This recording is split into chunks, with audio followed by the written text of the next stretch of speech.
acuerdo, pues muy bien. Vamos a comenzar el seminario de hoy. Bienvenidos a todos. Hoy tenemos el placer de tener a un invitado especial en esta ocasión. Es el doctor Juan Nogales, que es responsable del grupo de biotecnología de sistemas del Centro Nacional de Biotecnología en Madrid. Él estudió biología y bioquímica en Extremadura y se doctoró en bioquímica y biología molecular en la Complutense.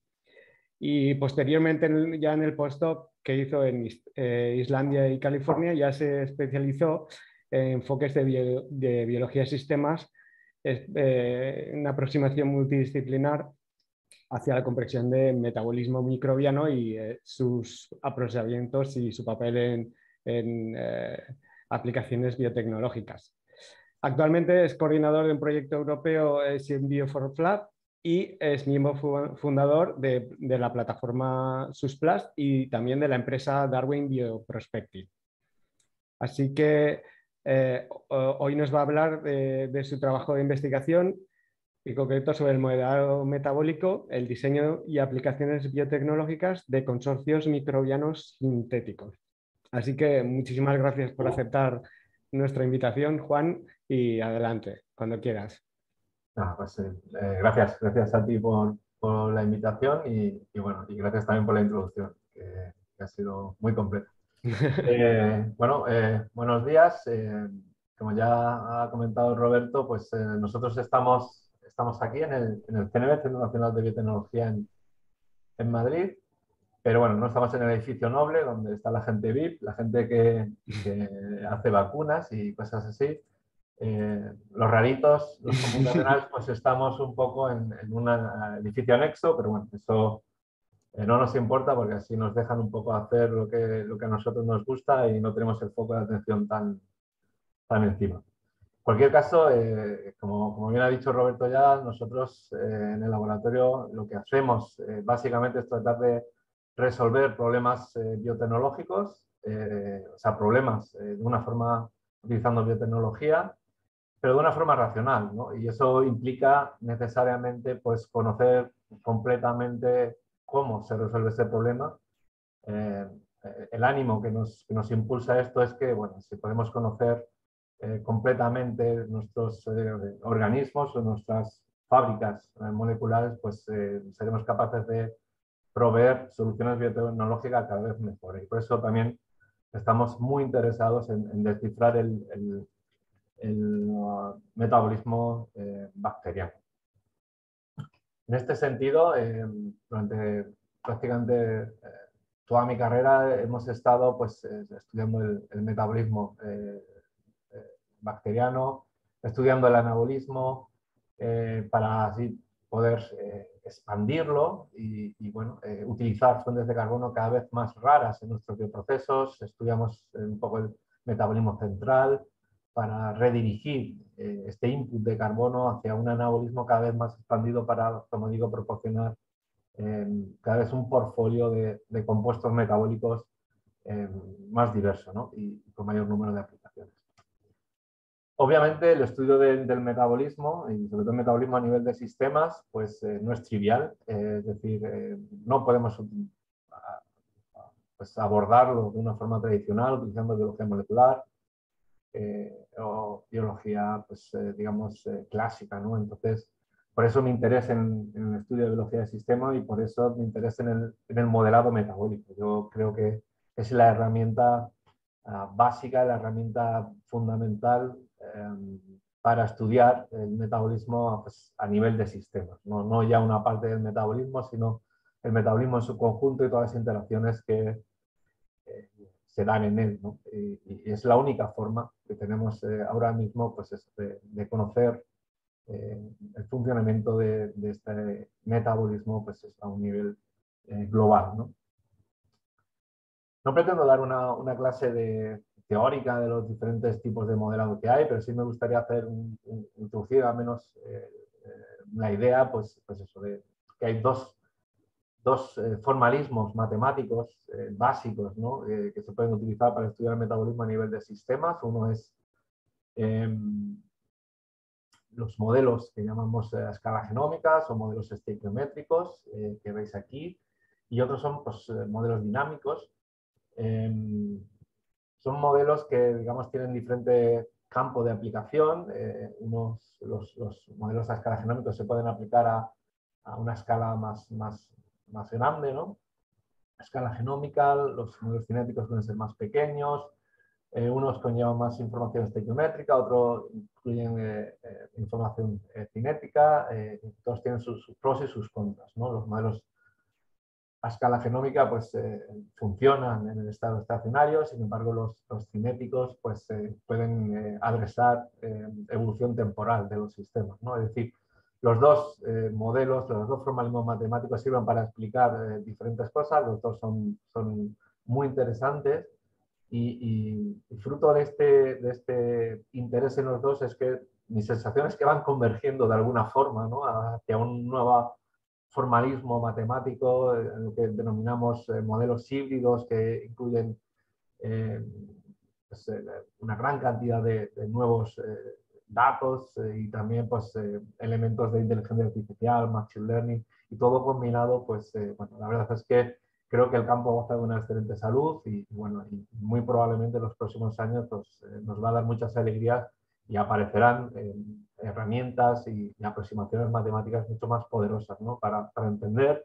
y finalmente modular el metabolismo de cualquier organismo vivo. En cualquier caso, mi experiencia es fundamentalmente la utilización y construcción de modelos metabólicos a escala genómica. Simplemente un breve apunte sobre estos modelos, por si alguien en la audiencia no los conoce. Básicamente decir, pues eso, como veis aquí son representaciones estequiométricas de las capacidades metabólicas de un organismo a nivel de escala. Cuando decimos representación estequiométrica, pues aquí veis un poco la transformación, es decir, esto es una representación clásica bioquímica, estamos acostumbrados a ver, pero el estudio de metabolismo utilizando esta representación pues es difícil, ¿no? Entonces, podemos hacer una representación matemática y luego podemos transformarlo pues, en una representación matemática, como veis aquí. Básicamente es una matriz donde vamos a poner las reacciones en columnas y los metabolitos en fila, ¿no? De esta forma podemos conectar todas las reacciones en el network a través de los metabolitos. Es decir, un ATP que se consume aquí, es lo que significa este signo negativo, pues puede ser producido en cualquiera otra de las reacciones en el network. Es decir, de alguna forma no estamos modelando solo el contenido, o sea, las reacciones, sino también las posibles interacciones que se establecen, ¿no? en este organismo. Además, estos modelos pues, tienen lo que llamamos la asociación entre genotipo y fenotipo, en el que bueno, podemos incluir pues una gran cantidad de datos biológicos, ¿no? Desde el gen, el RNA, que se produce proteínas, reacciones y también los metabolitos. Es decir, toda esta información, esta cascada es un scaffold idóneo para la integración de datos y construir cada vez modelos matemáticos más exactos. La resolución de este tipo de modelos es matemáticamente sencilla y diferentes aproximaciones. El más tradicional, fundamentalmente, es el Fluxbalan Analysis, seguro que os suena a muchos de vosotros. Y bueno, básicamente es tratar de interrogar esta matriz estequiométrica donde tenemos nuestro metabolismo en forma matemática con un flujo, ¿no? Con un vector de flujo donde vamos a tener los posibles valor de flujo que toma cada una de estas reacciones en el network. La asunción básica de este tipo de modelos es la aplicación del steady state, es decir, se asume que la concentración de los metabolitos pues, no cambia con respecto al tiempo. Por eso o estos modelos en principio solo podrían aplicarse en estas condiciones. En cualquier caso, con esta simple asunción, pues bueno, somos capaces de definir lo que llamamos el espacio de soluciones posibles, es decir, qué es posible y qué no es posible dentro de este metabolismo, ¿no? Que ya es mucha información. Aparte de eso, podemos maximizar o minimizar algunos de los flujos que tenemos en este vector y, bueno, de alguna forma, así lo que vamos a hacer es predecir el flujo que deberían portar cada una de las reacciones en el network que maximizan o minimizan, ¿no? ese vector de esa reacción que estamos considerando como objetivo. Las unidades de estos modelos es importante y es interesante, ¿no? Porque muchas veces la gente pues dice, bueno, es que no tiene en cuenta regulación, no tiene en cuenta pues el signaling, ¿no? en un sistema. A mí me gustaría decir que, bueno, de alguna forma el fenotipo, o sea, el flujo que carga una determinada reacción, de alguna forma es el sumatorio, ¿no? Es el sumatorio de lo que ocurre en estos tres networks biológicos fundamentales. O sea, en la suma de los eventos de signaling, de regulación o metabólicos, ¿vale? Al final se reflejan en el flujo que carga cada una de las reacciones que están incluidas en ese network, ¿no? Por lo tanto, la relación más directa entre genotipo y fenotipo es este flujo. De hecho, realmente podemos predecir fenotipos en términos de flujo, es decir, podemos predecir cómo las diferentes reacciones están teniendo lugar dentro de nuestro network y bueno, identificar, ¿no? Aquellas que son pues, más importantes, menos importantes. También podemos utilizar estos mapas para, bueno, redirigir el flujo y para, bueno, un montón de aplicaciones, como ya veremos a lo largo de la charla. Simplemente esto es un ejemplo del poder de predicción que tienen estos modelos. Este es un modelo que hicimos ya hace algunos años de Synechocistis. Es una cianobacteria muy utilizada como modelo. Y bueno, lo que os muestro aquí es la capacidad de predecir la velocidad de crecimiento de esta cianobacteria utilizando únicamente un dato, ¿vale? Esto es una de las ventajas de este tipo de modelos. Es decir, podemos interrogarlos, podemos sacar la información prácticamente sin incluirle datos. En este caso lo que incluimos fue pues, la entrada de CO2 al sistema y con ese simple dato pues, somos capaces, como veis aquí, de predecir de forma muy precisa la velocidad de crecimiento. El valor que veis aquí es un valor experimental, in vivo, y el valor que veis aquí es el valor in situ, predicho por el modelo. Además, no solo vamos a predecir esta función o este objetivo que estamos maximizando, también vamos a poder, como digo, predecir pues, el valor de los flujos dentro del network que tienen que ocurrir para maximizar este objetivo, ¿no? Y eso es un poco lo que refleja esta gráfica que veis aquí, donde veis el flujo in vivo medido experimentalmente de diferentes reacciones. Cada punto de esto es una reacción y aquí veis el flujo predicho por el modelo para esas reacciones. Y como veis, la correlación que se establece es muy buena. Es decir, el modelo con un solo dato es capaz de predecir de forma muy precisa capacidades del organismo, como la velocidad de crecimiento, y luego también cómo o qué tiene que hacer el organismo para alcanzar esa velocidad de crecimiento. Como digo, somos capaces de predecir el flujo o el fenotipo en términos de distribución de flujo. Aplicaciones de modelos, pues muchas. Esta es una imagen que pongo desde hace mucho tiempo, se ha quedado antigua, pero me parece muy interesante porque, bueno, de alguna forma resume muy bien las aplicaciones que tiene un modelo bacteriano, ¿vale? Como veis ahí, se puede utilizar para entender el sistema, para entender el metabolismo, que para eso también utilizamos, ingeniería metabólica, estudiar interacciones interespecíficas, estudiar procesos evolutivos, en fin, propiedades del sistema. La verdad es que las aplicaciones crecen y crecen, ¿no? Y conforme más modelos más completos aparecen, el número de aplicaciones aumenta.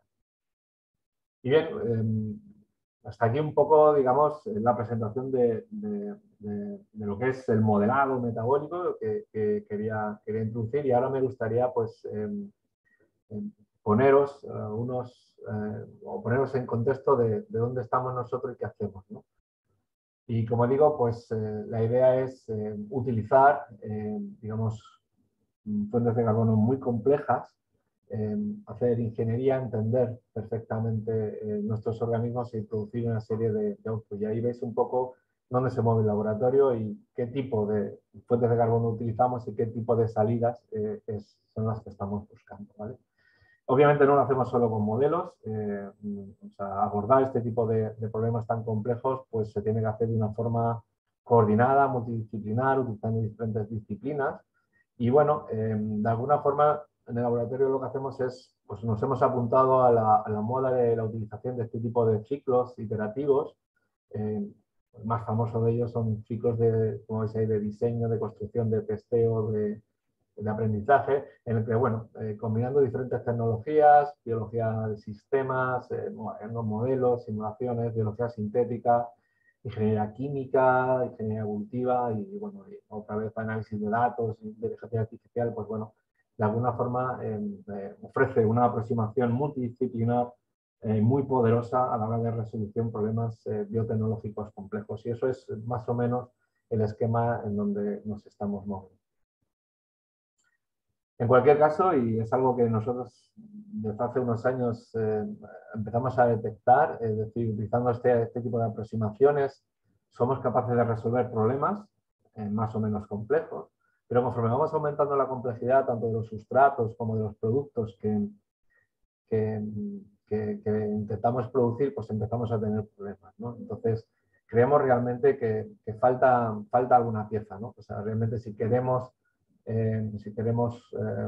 abordar problemas complejos, como los que realmente hacemos en el laboratorio, pues quizás deberíamos de introducir algunas innovaciones a lo que se estaba haciendo, ¿no?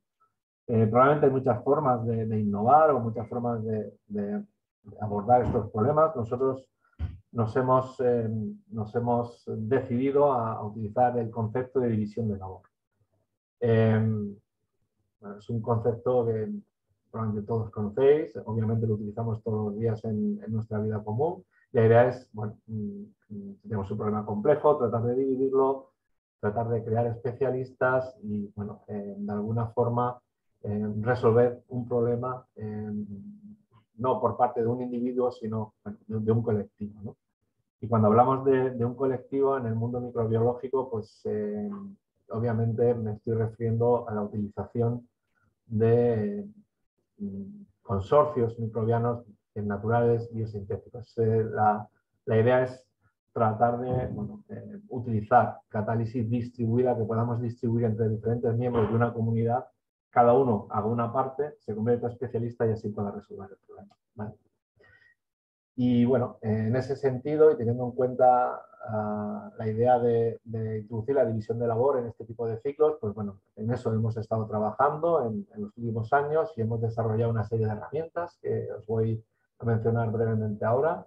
Algunas relacionadas más con biología de sistemas o con modelado y otras más relacionadas con biología sintética o incluso con ingeniería química. Ya veréis cómo todo es necesario si realmente queremos adaptar este tipo de ciclos pues, a una catálisis distribuida como la que pretendemos nosotros.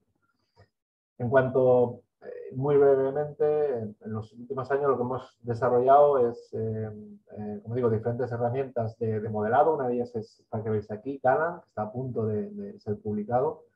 Y básicamente es una herramienta para la reconstrucción semiautomática de modelos metabólicos a escala genómica, utilizando básicamente homología, ¿vale? Hay otros software parecidos. El nuestro creemos que tiene algunas peculiaridades, tiene un gut feeling, un proceso digamos, de curación automática muy interesante. Además, es capaz de anotar él mismo los genomas, es decir, no necesita la entrada de un genoma ya anotado, es decir, puede reanotar en busca de nuevas funciones si hacen falta. También podemos integrar datos de ómica y, bueno, lo tenemos conectado con Memod, que es una herramienta para evaluar la calidad de los modelos finales. Y, bueno, también podemos ejecutar esto en paralelo, con lo cual en fin, podemos la velocidad, digamos, en la generación de estos drafts bastante cuidados es muy, muy importante. La verdad es que es una herramienta fundamental a la hora de, pues eso, modelar de una forma rápida una gran cantidad de organismos. Otro challenge que afrontamos y que es necesario resolver es, una vez que tenemos modelos individuales, el reto es cómo podemos modelar una comunidad, ¿no? Porque no es ya solo modelar las interacciones que tienen lugar dentro de un mismo organismos, sino también modelar las relaciones que se establecen entre estos organismos, ¿no? Estamos en otro nivel de modeling y, bueno, hay diferentes aproximaciones que se pueden utilizar para esto. Os pongo aquí una review muy interesante Y bueno, básicamente deciros que hay aproximaciones más simples, que es básicamente combinar las matrices estequiométricas de los diferentes organismos, a las más complejas, que es un modelado semidinámico, ¿vale? En el que cada organismo interacciona de una forma dinámica con el medio, ¿vale? Entre los dos extremos, pues hay extremos intermedios. Cada uno tiene otra vez su ámbito de aplicación, es decir, este tipo de modelado más simple se puede utilizar para comunidades de mayor número de especies y, bueno, este de alguna forma está orientado a comunidades más pequeñitas, ¿no? En cualquier caso, también es importante a la hora de modelar una comunidad tener en cuenta cuál es el objetivo de esta comunidad, ¿vale? O sea, definir el objetivo de un organismo puede ser más o menos sencillo, probablemente crecimiento, ¿no? O crecer lo más rápidamente posible, pero definir el objetivo de una comunidad microbiana es más complejo, ¿no? No es tan simple. Entonces, nosotros optamos para hacer un objetivo multiobjetivo, ¿vale? En el que se podrían sopesar diferentes objetivos, como por ejemplo la producción de un metabolito o la distribución, cómo podemos distribuir una ruta entre los diferentes miembros de esa comunidad, la estabilidad de la comunidad, la composición del medio, la organización espacial y también, bueno, una mezcla de todo esto, ¿no? Entonces, es bastante flexible un objetivo de este tipo y da juego. Y como digo, combinando una aproximación de este tipo dinámica y una definición multiobjetivo de las comunidades microbianas, con lo que creamos hace ya unos años FlyCop, que es nuestra herramienta básica de laboratorio, la que utilizamos para diseñar y modelar comunidades microbianas, que básicamente es la suma de tres tecnologías que ya existían: el COBRA para utilizar modelos metabólicos individuales, el COMET que nos sirve para evaluar la comunidad, y luego SMAC, que quizás ahí donde está el truco de este software, es un algoritmo de búsqueda que utilizamos básicamente para buscar, valga la redundancia, configuraciones en una comunidad que satisfacen un objetivo que nosotros le planteamos, ¿no? Y es un poco lo que resumo en esta diapositiva. Pensar que en una comunidad microbiana, o sea, las diferentes configuraciones, es decir, cuánta biomasa hay de uno inicial, cuánta hay de otro, el medio de cultivo, la entrada de fuente de carbono, hay muchos parámetros que se pueden dar, ¿vale? Es muy difícil saber a priori cuál es la combinación de parámetros que dan como consecuencia la maximización del objetivo que estamos buscando. Y esto es precisamente lo que nos hace Flyco, ¿vale? O sea, Flyco nos va evaluando todas estas posibilidades una por una, tratando de maximizar pues, una función de fitness que nosotros definimos con lo que nos interese en un momento dado. Y bueno, y de alguna forma evaluamos la salida de todas estas posibilidades y luego pues, seleccionamos aquellas de alguna forma que dan un valor más óptimo de lo que estamos buscando, ¿no? Y ese, digamos, sería un primer paso para implementar luego, posteriormente, este consorcio sintético en el laboratorio.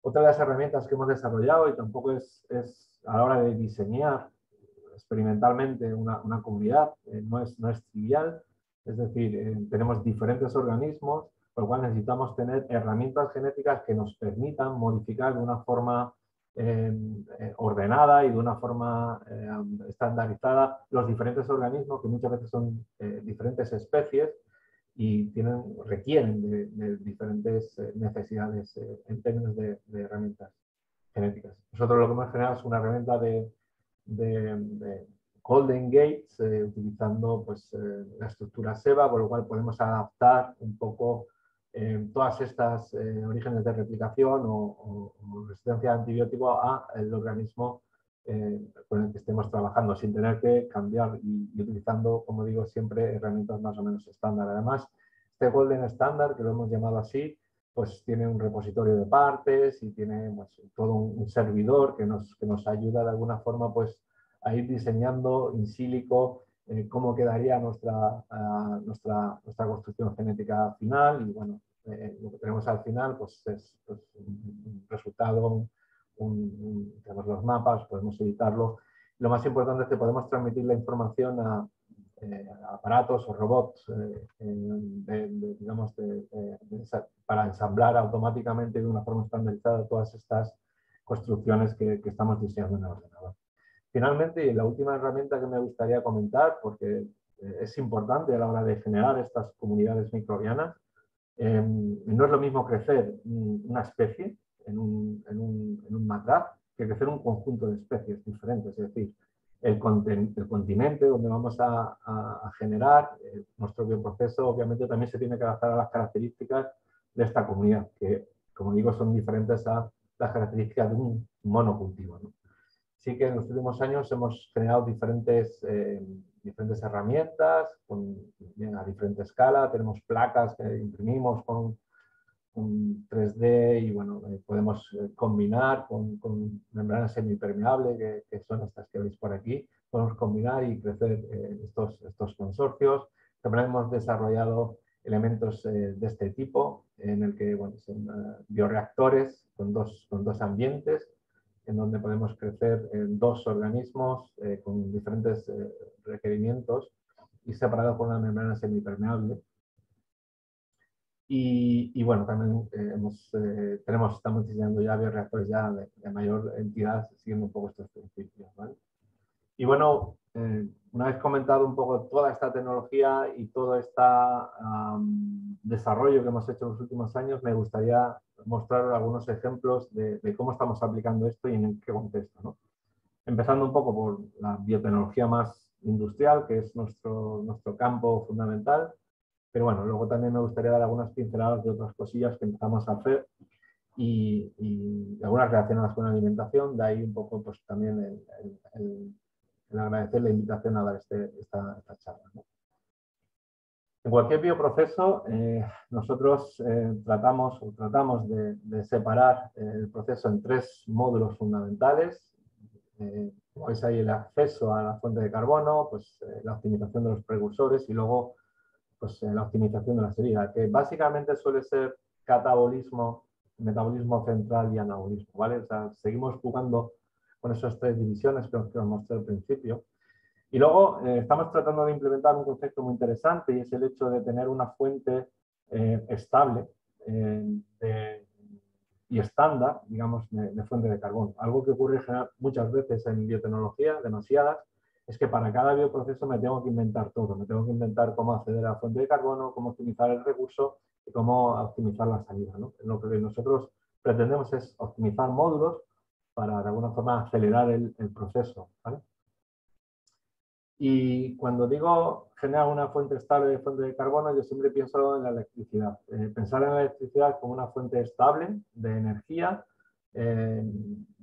estándar, donde nosotros podemos conectar, ¿vale? Diferentes bioprocesos siempre de una forma igual. Si consiguiéramos una fuente de carbono estable, pues obviamente el trabajo se reduce sustancialmente, porque ya no tengo que preocuparme de esa parte, solo tengo que preocuparme de la segunda parte del bioproceso, ¿vale? Y obviamente, al igual que la electricidad tiene diferentes fuentes, nosotros podemos ir a diferentes fuentes para generar esa, digamos, fuente de carbono estable, ¿vale? En el laboratorio trabajamos con esas tres, fundamentalmente, que veis ahí. Aunque, bueno, hoy básicamente me voy a centrar en el CO2, ¿vale? Es decir, cómo podemos generar una fuente estable de carbono utilizando CO2 como material inicial. Bien, y para ello, pues lo primero, lo que se nos ocurrió hace ya algunos años fue tratar de generar una cianobacteria, ¿vale? Que utilizando luz y CO2 pues fuera capaz de generar una fuente de carbono orgánica, en este caso sacarosa, ¿vale? Y esto lo hicimos, pues bueno, ahora os mostraré un poco. Primero buscamos en la literatura, lo que había no nos gustaba porque no era un proceso en continuo, eran las cianobacterias que había que producían sacarosa, básicamente lo hacían en dos etapas y bueno, decidimos hacer nuestra propia fuente de carbono a nuestra manera, ¿no? Y a nuestra manera es utilizando biología sintética y biología de sistemas, ¿no? Todo el poder que estas dos herramientas nos proporcionan. Por lo cual, utilizamos el modelo de Syneco-Cystis que teníamos, Syneco-Coccus. Bueno, utilizamos datos de predicción de flujo, algoritmos matemáticos para diseñar cepas, también introducimos datos de genes de esencialidad, datos de ómicas, es decir, hicimos todo un batiburrillo con el modelo como scaffold y bueno, la salida fue que, bueno, o la predicción fue que si quitamos una serie de genes y poníamos otros íbamos a conseguir pues, lo que estábamos buscando, ¿no? Y efectivamente, tras clonar una serie de genes, sobreexpresar una serie y hacer unas mutaciones, que fue un poco el truco, pues bueno, conseguimos, como veis aquí, una cianobacteria que produce de forma estable por más de 10 días sacarosa y lo más importante, ¿vale? Que lo hace acoplado al crecimiento. Es decir, podemos producir sacarosa en continuo de una forma estable y con una gran productividad. Lo que veis aquí es típica producción de una cianobacteria similar, ¿vale? Que como digo, pues produce en dos fases. En una primera fase crece, no produce, y en una segunda fase produce, pero ya bueno, deja de producir rápidamente, ¿no? Entonces es una bacteria muy robusta y que efectivamente cumple lo que habíamos pedido. Bueno, ¿qué hemos hecho con esta cianobacteria que es capaz de producir de forma estable esta fuente de carbono? Pues os voy a contar 3 ejemplillos. El primero es de este proyecto que ya acabó, en el que, bueno, básicamente era tratar de aplicar los conceptos de economía circular a lo que es la arquitectura, ¿no? O sea, básicamente os podéis imaginar que nuestras casas son actualmente un sumidero de recursos y bueno, no hacen más que generar basuras, ¿no? Entonces, la idea era, pues bueno, tratar de minimizar o tratar de cerrar este círculo lo más que pudiéramos. Y para ello, pues bueno, decidimos o se nos ocurrió que podíamos hacer algunas aportaciones desde un punto de vista biotecnológico. Lo primero que se nos ocurrió, o había 2 líneas fundamentales en el proyecto. Una era la utilización de consorcios naturales, la utilización de microbial fuel cells, que, bueno, si no sabéis lo que es esto, son básicamente pilas biológicas en las que una comunidad anaerobia de microorganismos son capaces de extraer electrones de la materia orgánica y generar una corriente de electrones que se ve favorecida en presencia de oxígeno aquí en el cátodo. Y bueno, aquí veis un ejemplo de esta pila biológica y bueno, la verdad es que se puede utilizar para eliminar esta materia orgánica o para incluso limpiar aguas. Es lo que básicamente ha estado trabajando uno de los colaboradores del proyecto, el profesor Yanis, de la Universidad de Bristol, donde básicamente utiliza estas pilas para eliminar la urea, ¿no? Y básicamente, y esto es real, o sea, uno puede producir electricidad mientras hace pis, ¿no? Entonces, es una manera bastante interesante de reducir un poco la cantidad de basuras que podemos generar en nuestras casas, ¿vale? El problema es que, la otra línea del proyecto era básicamente tratar de utilizar consorcios sintéticos para bueno, hacer alguna funcionalidad más y entonces bueno, se nos ocurrió hacer un módulo E. coli Pseudomonas putida que fuera capaz de utilizar sacarosa, que fuera capaz de hacer algo, ¿no? Y básicamente lo que queríamos hacer era que limpiara también agua, limpiara fosfato fundamentalmente del agua. Bueno, básicamente para implementar este modelo lo que hicimos con Flyco fue tratar de ver un poco cuáles eran las mejores interacciones que se podían establecer entre la bacteria. Y bueno, no voy a entrar en detalle, pero vamos, una vez que el modelo nos dijo las más probable y bueno, la interacción más probable o más óptima sería pues eso, romper la sacarosa en dos y que coli utilizara la glucosa y generáramos fructosa que alimentara a Pseudomonas putida y que bueno, Pseudomonas putica de alguna forma diera vitamina B12 a una cepa auxótrofa de coli, ¿no? Y este módulo fue el que implementamos in vivo. Creo que no voy a entrar en detalles de experimentales, pero vamos, teníamos un mutante, una cepa auxótrofa de coli, generamos una cepa de coli que crecía en baja concentración de sacarosa, que era lo que queríamos, y bueno, también utilizando pues, aproximaciones computacionales, diseñamos una cepa que estequiométricamente secretaba fructosa a partir de sacarosa, ¿no? Que era un poco la idea.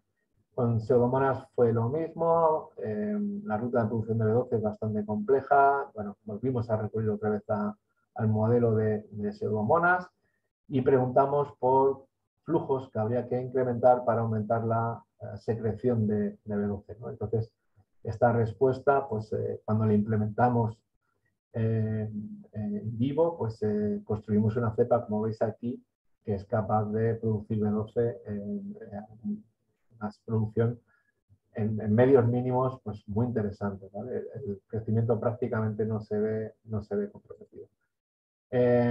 Y como digo, el último paso fue, bueno, ya tenemos las cepas diseñadas, vamos a ver en qué configuración tenemos que ponerlas para que esto crezca estable, ¿no? Y bueno, es una nueva pregunta Flycode.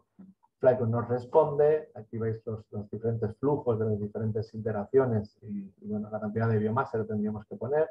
Esto es una simulación dinámica de este consorcio. Básicamente lo que queríamos era que coli y pseudomonas crecieran de una forma más o menos estable y bueno, esto fue una predicción. Flycode nos permite también visualizar un poco cómo son estas iteraciones y bueno, quizás lo más importante es pues, la implementación de este consorcio, ¿no? Entonces, para eso pues, diseñamos uno de estos bioreactores que ya os he comentado de 2 cámaras y bueno, lo que podéis ver aquí es cómo las 2 cepas heterotrofas crecen, ¿vale? Dentro de esta cámara interior utilizando la sacarosa que está produciendo la cianobacteria, ¿vale? Y el crecimiento es bastante estable, aquí veis a coli y pseudomonas marcadas con 2 proteínas fluorescentes y podéis ver que el número más o menos es parecido. Siguiente paso fue añadirle la función a este consorcio. Primero hicimos la estabilidad y luego añadimos la función. La función básicamente fue eliminar fosfato inorgánico y para eso clonamos una pirofosfato quinasa y podéis ver cómo Pseudomonas pues, es capaz de eliminar fosfato de forma bastante eficiente, ¿vale? Coli no, Coli solo lo hace cuando está creciendo. De hecho, decidimos seguir con Pseudomonas, ya que obviamente elimina fosfato mucho mejor. Bueno, también creamos otra funcionalidad, es crear un biosensor que, digamos, era capaz de detectar niveles muy bajos de fosfato, ¿vale? Todo esto lo acabamos de publicar, es una librería de promotores sintéticos con esta peculiaridad. Aquí lo que veis es la cepa eh, cultivada en bajo concentraciones de fosfato, veis cómo brilla y la cepa pues, en condiciones de fosfato óptimas. Bien, y el último paso, y ya esta sería la parte final del proyecto, fue combinar las 2 tecnologías, es decir, combinar la pila a través de las algas, que puede funcionar como cátodo y como producción, como granja, producción sacarosa con nuestro consorcio sintético, ¿vale? Para eso, pues aquí diseñamos una serie de biobricks o ladrillos y aquí os muestro un poco cómo funciona esto, ¿vale? Todo esto lo hicimos en colaboración con Janis, que es realmente el experto en todo el tema eléctrico, ¿no? de este proyecto. Básicamente alimentábamos esto con pis, eliminamos la urea en el ánodo de la pila, generando electricidad, el efluente de la urea iba hacia nuestro módulo de labor, donde estaba Pseudomonas putida, que eliminaba el fosfato y bueno, en función de la intensidad de la fluorescencia, pues se liberaba esta agua o bien se recanalizaba de nuevo. Entonces, cuando el biosensor decía que ya brillaba o había fluorescencia, no había una concentración de fosfato baja, pues la liberamos, ¿vale? Y bueno, esto es la implementación del sistema. Veis aquí los pusimos en cascada. Este es el muro que construimos. Y aquí veis cómo un poco la dinámica a lo largo de 100 horas de cómo íbamos eliminando el fosfato, ¿vale? La batería iba creciendo, pero bueno, cuando crecía y se eliminaba el fosfato, añadíamos más agua sucia, digamos, y bueno, bajaba la densidad óptica, aumentaban los niveles de fosfato, la batería crecía, volvía a eliminar y así sucesivamente, ¿vale?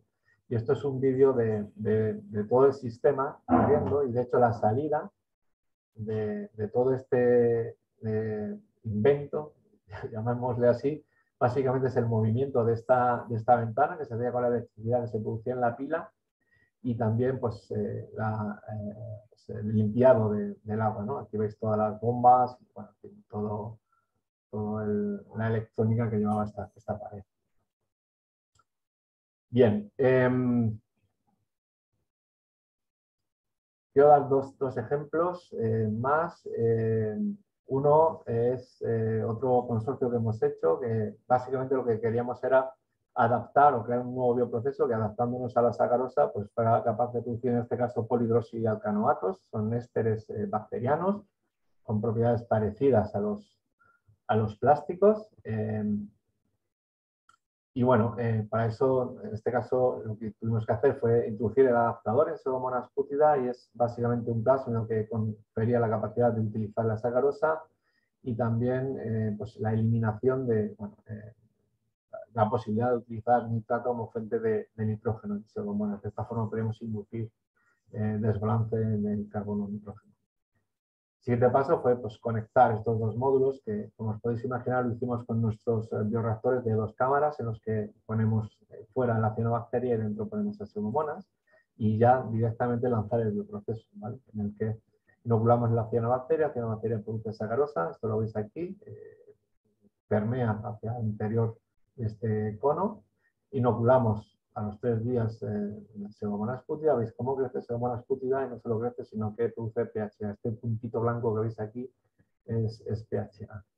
Y es un ejemplo de cómo, variando un poco la relación entre carbono y nitrógeno, pues producimos más PHA. Estos, de hecho, son datos de una chica que hizo el TFM con nosotros hace unos años, y bueno, digamos, esta prueba de concepto es la que ha soportado este proyecto que estamos realmente empezando ahora, empezó en enero.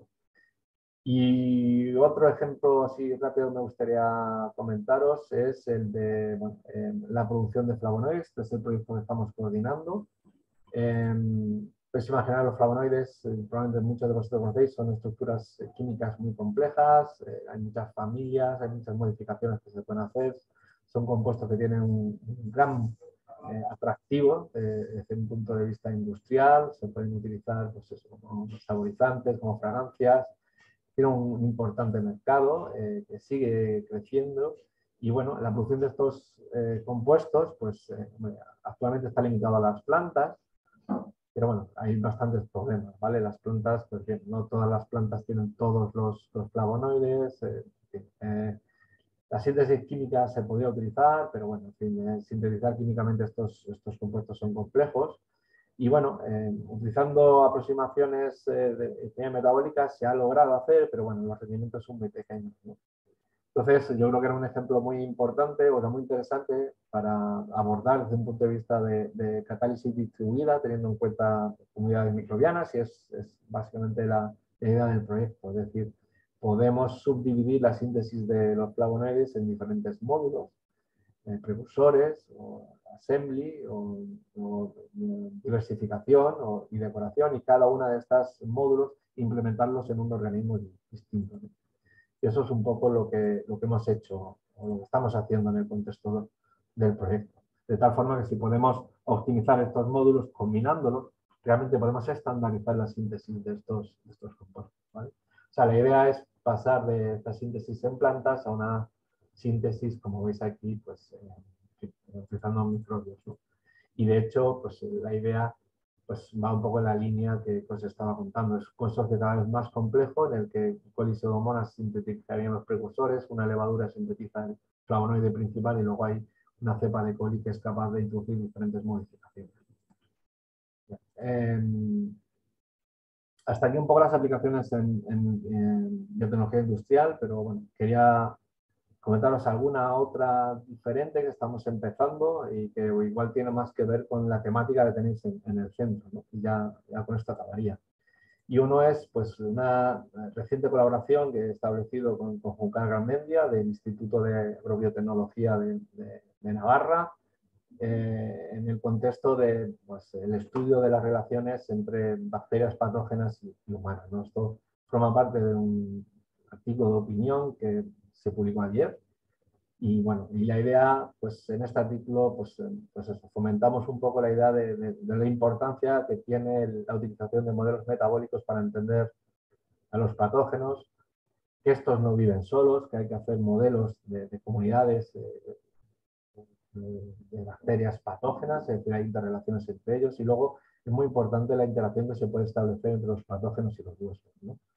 Bueno, en fin, y un poco las utilidades que tiene este tipo de modelos en clínica, como la búsqueda de drogas, pues, en diagnosis, o realmente entender la enfermedad, ¿no? Porque la enfermedad no es solo un fallo metabólico, un fallo genético, o sea, hay muchas enfermedades que están causadas por la interacción con diferentes organismos, ¿no?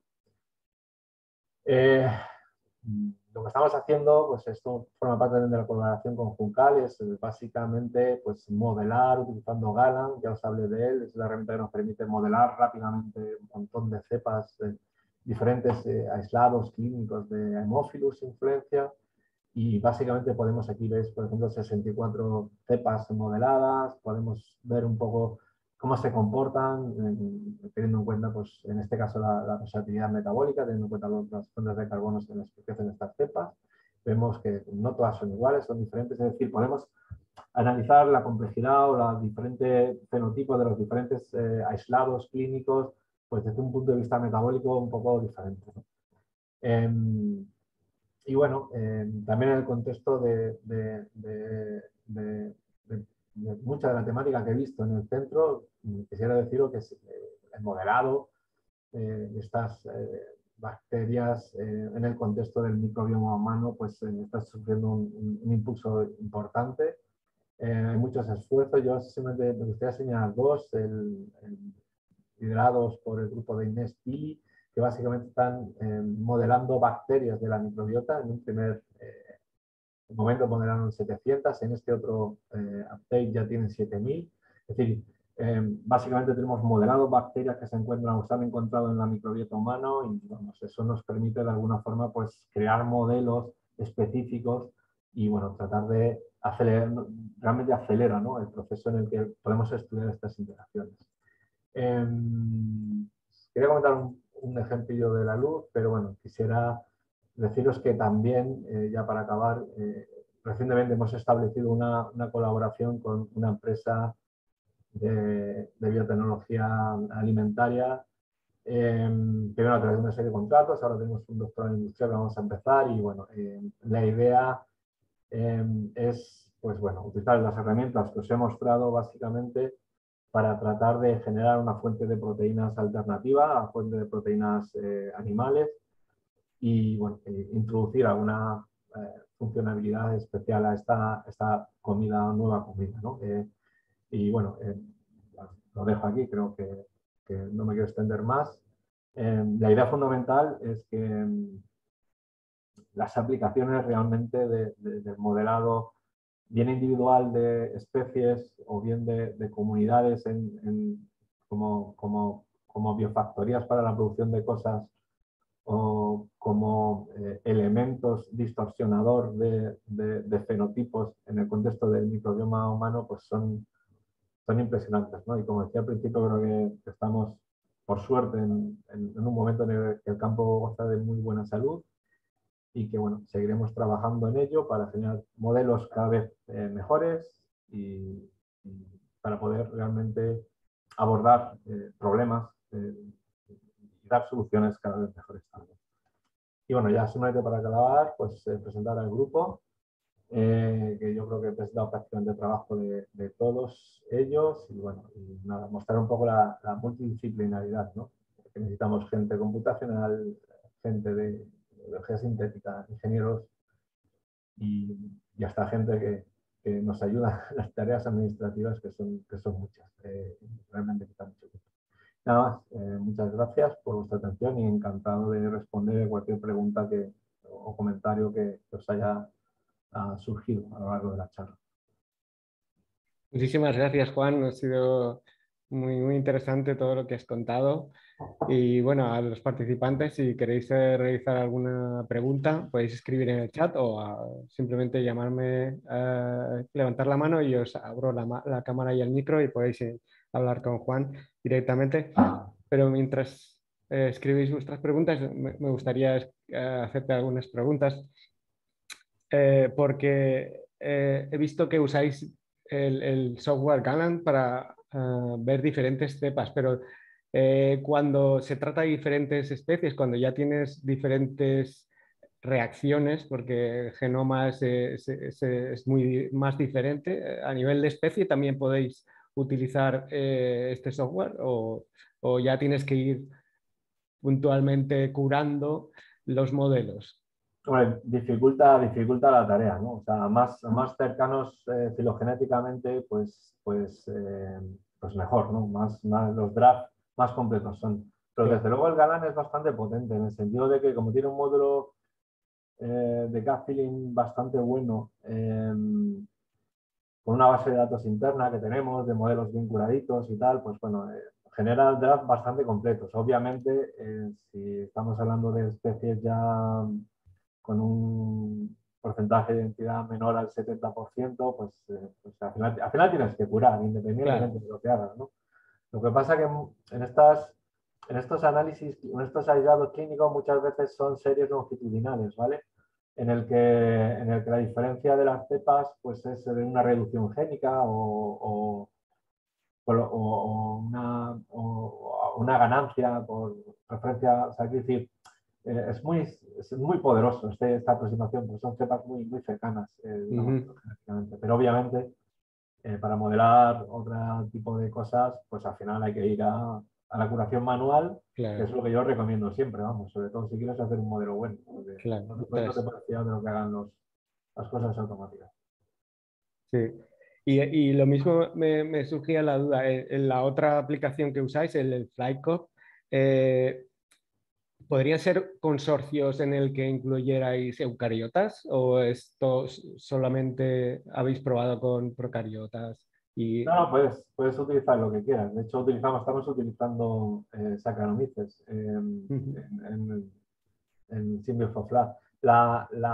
Digamos, la restricción es que los modelos tienen que estar en el mismo idioma, que parece una tontería, pero no es trivial, porque quien tenga alguna experiencia en el mundo del modeling sabrá que cada laboratorio adopta su sintaxis para sus reacciones y combinar dos modelos de dos laboratorios diferentes suele ser un caos, ¿no?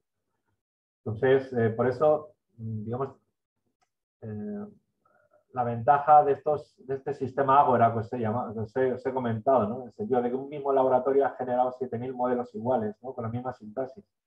Sí, Y al menos son compatibles, hablan el mismo idioma, ¿no? Porque piensa que un metabolito que excreta una bacteria o un miembro de consorcio tiene que ser reconocido, fíjate, en la misma sintaxis que el otro, ¿no? Pues si no, es como si fueran dos cosas diferentes. Con lo cual, la limitación no es que sea eucariota, procariota, la limitación es que hablen el mismo idioma, que la glucosa se llame igual, sean capaces de reconocerse. Pero vamos, sí, ya, ya, ya.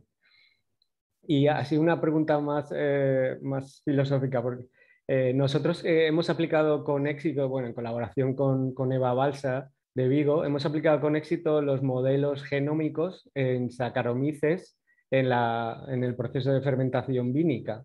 Eh, pero son modelos estáticos, es verdad, pero los aplicamos en diferentes fases del crecimiento, de forma, con datos muy precisos, conseguimos digamos, modelizar cada una de las partes de forma que cada vez, digamos, se va acercando más a lo que es un modelo dinámico. ¿Piensas tú que podríamos llegar en el futuro a obtener realmente un modelo genómico dinámico real? Eh, sí, cuando sepamos las características cinéticas de todas las reacciones en el modelo. Ya, Lo que estás hablando es un truco, ¿no? En el fondo una curva de crecimiento es un conjunto de steady states diferentes, con lo sí, cual lo que haces es solapar diferentes steady states a lo largo de la curva de crecimiento. Eso lo sí, hacemos todos, ¿no? sí, Y digamos, la única forma que tenemos de simular de alguna forma ese tipo de comportamiento. En cualquier caso, hay modelos cinéticos ya muy buenos, ¿eh? Y no son a escala genómica, pero toda la tecnología que están desarrollando, sobre todo Vasily Hatmanikakis, no me acordaré de su nombre, y otros, o sea, básicamente lo que hacen es o sea, hacen una parametrización automática de todas las reacciones dentro del modelo y lo que hacen es generan miles de diferentes modelos cinéticos, ¿vale? Y luego eligen aquel que se ajusta a las condiciones. eh, claro, en sí, el fondo tienes un modelo cinético que cumple las condiciones experimentales y puedes asumir que los parámetros que tiene cada una de esas reacciones son las que son, ¿no? O sea, son modelos ya considerables, ¿eh? Te estoy hablando de 500, 600, 700 reacciones, o sea, son modelos muy poderosos, ¿eh? Y claro, pero en el fondo son, como decía, modelos híbridos, ¿no? Porque parten de un modelo genómico, donde tienes todo el contenido, Ajá. lo reduces un poco y luego haces una parametrización automática de las reacciones que te quedan, ¿no? O sea, por eso decía al principio la importancia de estos modelos híbridos, ¿no? Sí. Se hará, vamos, no te quepa duda que se hará, tarde más o menos, y yo creo que va a tardar menos que más, la verdad. Pues sí, muy, muy interesante para todos los temas en los que trabajamos en el Instituto de Generación de Alimentos. Esta modelización puede ser un tema muy importante de llevar a la práctica. Mm. Y sí, última pregunta que tenía una curiosidad. Si habéis pensado, bueno, supongo que sí, habéis hecho los cálculos de la posible aplicación para reducción de CO2 de la atmósfera de sinecocistis. Supongo que es un poco irreal, pero ¿qué eficiencia tenéis ahí? ¿Es capaz de incorporar CO2 suficiente como para plantearse algo así?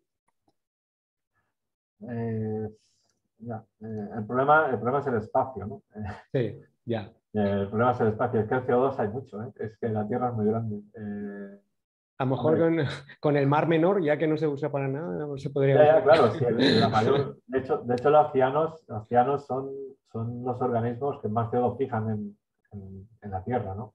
Sí, Y el cambio a una atmósfera oxigénica fue por ellas, es decir, el problema es que hay mucho CO2, ¿no? Y en el fondo no es un secuestro de CO2, es una transformación, porque en el fondo tú lo transformas en sacarosa y luego ya la sacarosa se domina escútida y lo vuelve a transformar en CO2.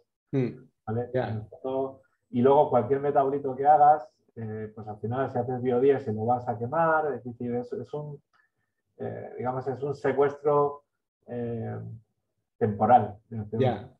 De hecho, alguna vez nos han tirado a algún proyecto europeo porque iban buscando el secuestro, ¿no? Que es otro concepto, es decir, es secuestrar el CO2, enterrarlo en algún sitio que se quede ahí, que no salga. Claro, esa biomasa se podría enterrar, ¿no? Digamos, Sí, sí, teóricamente. se podría enterrar, pero al final sale, ¿no? El secuestro lo hacen en forma de carbonatos, cosas así, ¿no? Que eso es inerte Sí. y sí, así que sí que puedes eliminar realmente el CO2, ¿no? Pero vamos, bueno, nosotros vendemos los proyectos así, ¿no? Que vamos a salvar el mundo quitando el CO2. Pero bueno, Claro, todos somos realistas y sabemos que en el fondo pues, tenemos un impacto pequeño, ¿no? O sea, el CO2 que pueda fijarse en una factoría bestial, pues es pequeño con respecto a CO2 que se genera en un océano, ¿no? O sea, que se hace en un océano, es significante. tenemos una pregunta en el chat. Si los programas Galan y Flycode son de uso libre. Sí, bueno, a ver, el Galan está en proceso estamos esperando a acabar una serie de historias. El software está, pero estamos con la aplicación y estará. Y el Flycode, la primera versión, ya está, se publicó en 2008, está en GitHub, o sea, o en el paper, y bueno, ya tenemos una segunda versión que todavía no está disponible, pero bueno, estamos trabajando en la publicación, sí. Pero vamos, el Flycode está, ¿eh? Y todos los códigos, todo es de acceso libre y quien quiera puede utilizarlo. Muy bien. Pues de momento esas son las preguntas. Realmente ha sido muy, muy, muy interesante. Para los que seguimos este tema de trabajo un poco, vemos que lo que hacéis allí es realmente impresionante y ha sido espectacular lo que nos has contado. Así que no tengo más que felicitarte por la charla y agradecerte muchísimo que hayas accedido a compartir con nosotros todo vuestro trabajo y muchísimas gracias. Espero que surjan colaboraciones a partir de de esta charla y que podamos verte en el futuro por aquí, por el IATA. Además, Así nada, que muchas gracias por la invitación, ha sido realmente un placer Y bueno, si alguien está interesado realmente que me escriba un mail, lo vemos. Sí, Como digo, voy a Valencia por lo menos 2, 3 veces al año, con lo cual siempre, siempre facilita y a ver si ya nos podemos mover. Bueno, sí. porque, pero en cualquier caso, encantado de colaborar y si alguien cree que esto que está tanto Alan como Flyco o este tipo de aproximación puede ayudarle, por favor que me envíe un mail. Nosotros estamos encantados de hacer cualquier cosa, ya desde casas hasta problemas de salud, o sea que nos da un poco igual, somos todoterreno. Sí, es que tiene muchísima aplicación lo que hacéis, entonces es una, muy interesante este tipo de colaboraciones que se pueden establecer. Pues nada, Juan, otra vez te reitero las gracias y a ver si nos vemos próximamente. Muchísimas gracias. Muy bien, venga, hasta Venga, luego. hasta luego a todos y os invito al próximo seminario en la próxima semana que será también muy interesante. Muchas gracias por vuestra atención a todos.